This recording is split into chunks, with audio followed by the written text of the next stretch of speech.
সর্বপ্রথম আমি আমার জীবন রাতের সাথে পরম প্রেমময় এর রাতুল সানা জানাই ভক্তিবৃন্দ সাথে সচ্চরিত। আজকের আলোচ্য বিষয় যে সৎসঙ্গীরা কেন দাদা বলে সবাইকে, পুরুষদেরকে এবং মায়েদেরকে, যারা মেয়ে তাদেরকে মা বলে। শ্রী শ্রী ঠাকুর অনুকূলচন্দ্র তিনি বলছেন যে মাতৃভাব হৃদয়ে প্রতিষ্ঠিত না হলে স্ত্রীলোককে সূত্র নেই, এমনকি যত দূরে থাকা যায় ততই মঙ্গল। রামকৃষ্ণ পরমহংসদেব সবাইকে বলছেন কামিনী কাঞ্চন থেকে তফাৎ তফাৎ, খুব তফাৎ থাকো। কামিনী থেকে কাম বাদ দিলে ইনি মা হয়ে যান, বিষ অমৃত হয়ে গেল। তাহলে এই মায়েদের ভিতরে যাতে মাতৃভাবে আমরা পূজা করতে পারি, এই জন্যই প্রত্যেক মেয়েকে আমরা মা বলি। একটা যোগ তার মাথায় যদি লবণ দেওয়া যায়, ওই যোগটা কিন্তু সংকুচিত হয়ে যায়। ঠিক তেমনি আমাদের ভিতরে যে কাম ভাব, এই কাম ভাবটা কিন্তু দমিত হয় যদি আমরা মা বলে ডাকি এবং মায়ের চোখে যদি দেখি। শাস্ত্রে বলছে, স্কন্দ পুরাণ দেবাদিদেব মহাদেব পার্বতীকে বলছে, বেদ পরায়ণতা কর্ম কুর্বন্তি বৈদিকম সত্যম বদন্তি ইহা দেবী ন শুয়ন্তি পরাণ কচ্ছিত পরদারণ সুরূপংসা যে চদান বিদ্যি বৈষ্ণব। কি বলছে? পরদারণ সুরূপংসা নো সরন্তি নো স্পর্শন্তি যে চদান বিদ্যি বৈষ্ণব।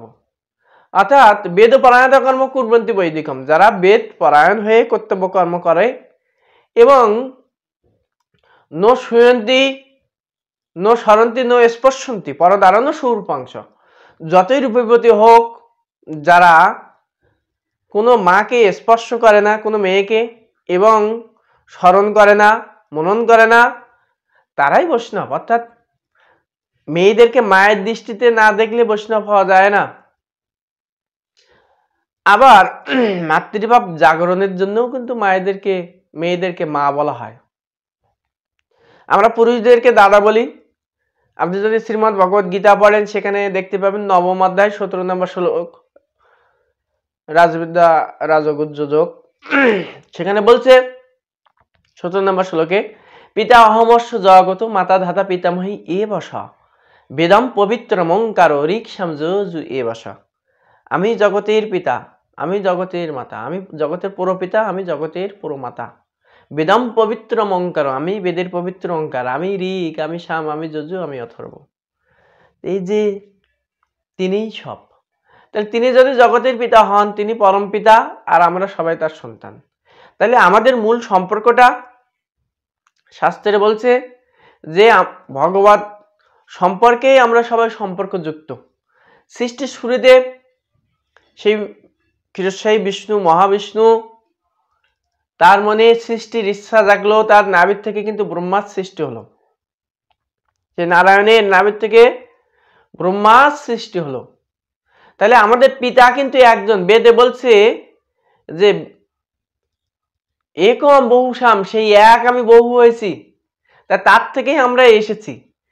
তার থেকে যদি আমরা আসি, তিনি আমাদের সবার পিতা, সৃষ্টিকর্তা আমাদের সবার পিতা, আর আমরা সবাই তার সন্তান। এজন্য আমরা ইহজাগতিক সম্পর্কে শ্রী শ্রী ঠাকুর অনুকূলচন্দ্র গুরুত্বপূর্ণ মনে করেননি। আধ্যাত্মিক সম্পর্কটাই, যেটা আমার সৃষ্টিকর্তার থেকে আমরা সবাই এসেছি, এটাই মূল সম্পর্ক। এটাকে আমাদেরকে স্মরণ করে দেওয়ার জন্য, মনন করে দেওয়ার জন্য সৎসঙ্গে সবাই পুরুষদেরকে দাদা বলেন। আমরা কিন্তু গুরু নই। যারা ঋত্বিক, যারা দীক্ষা দেন, তারা গুরু নন। গুরু হচ্ছেন, তারা গুরুজন হতে পারে। যেমন আমার মা গুরুজন, আমার বাবা গুরুজন, আমার যার কাছ থেকে আমি পড়ছি তিনি গুরুজন, আমার পিসিমা, মাসিমা, কাকিমা, কাকা, জ্যাঠা যেমন আমার গুরুজন, ঠিক তেমনি যাদের কাছ থেকে আমরা দীক্ষা নিচ্ছি তারা গুরুজন, নট গুরু। গুরু হচ্ছে ত্রিকালদর্শী হতে হয়। শ্রী শ্রী ঠাকুর অনুকূলচন্দ্র কাছে এসেছে অনেক মানুষ, তাদেরকে তিনি যখন যা বলছেন ঠিক তখনই তাই হয়েছে।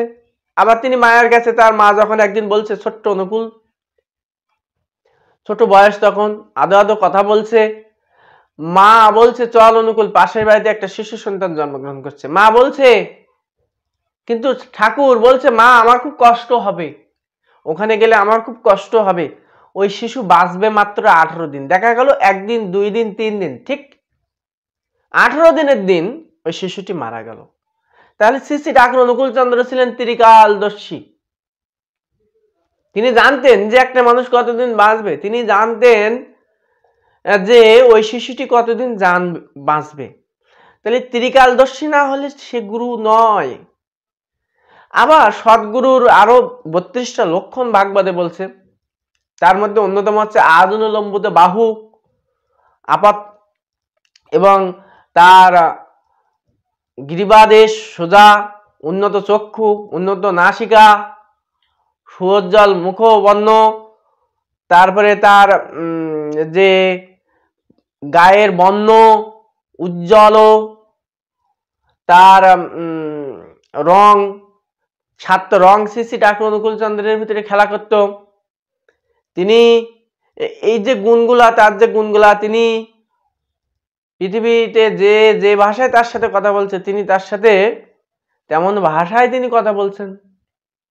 তাহলে এই যে তিনি পূর্ণমাত্রায় জ্ঞানী, তিনি পূর্ণমাত্রায় তার ভিতরে ঐশ্বর্য ছিল, পূর্ণমাত্রায় তিনি তার ভিতরে বীর্য ছিল, ঠিক তেমনি ভাবে পূর্ণমাত্রায় তার ভিতরে জ্ঞান ছিল।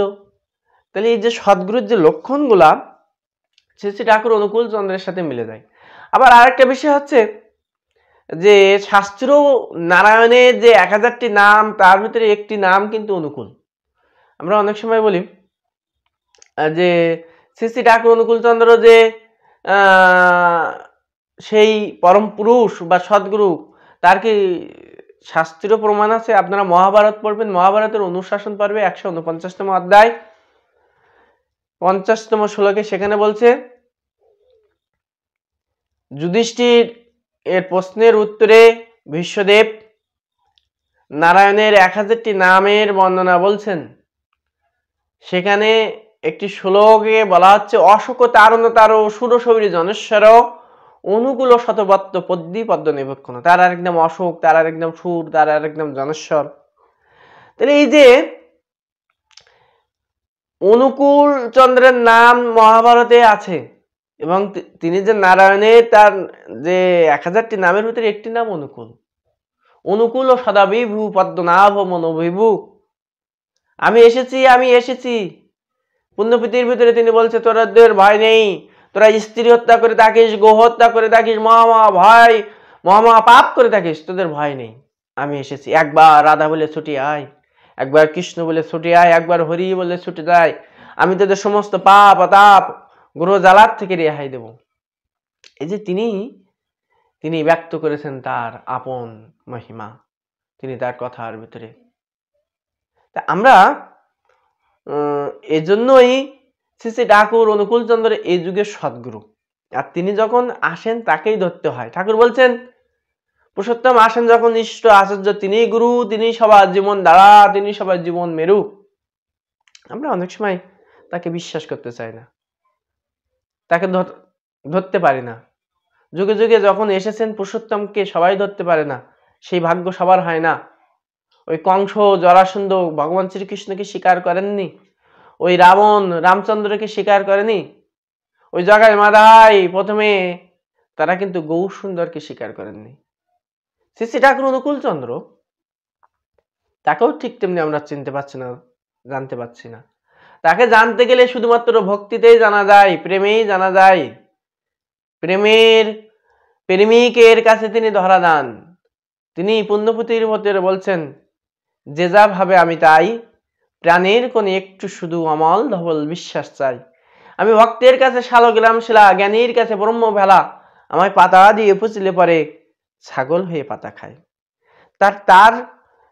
তিনি যে যুগ অনুপাতিক যে ধর্ম আমাদের সামনে নিয়ে আসলেন, তিনি নতুন কোনো কিছু নিয়ে আসেননি।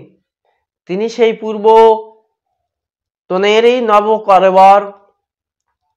তাই আমরা তাকে গ্রহণ করে আমাদের জীবনকে ধন্য করব। এই জন্যই আমরা দাদা বলি যে গীতা বলছে যে আমি সেই, আমার থেকেই সবাই এসেছে, আমি পিতা, আমি মাতা। এজন্যই আমরা তার সম্পর্কে সম্পর্কযুক্ত। করে আমরা সবাই বলি যে আমরা ভাই ভাই, আমরা এক পিতার থেকে এসেছি।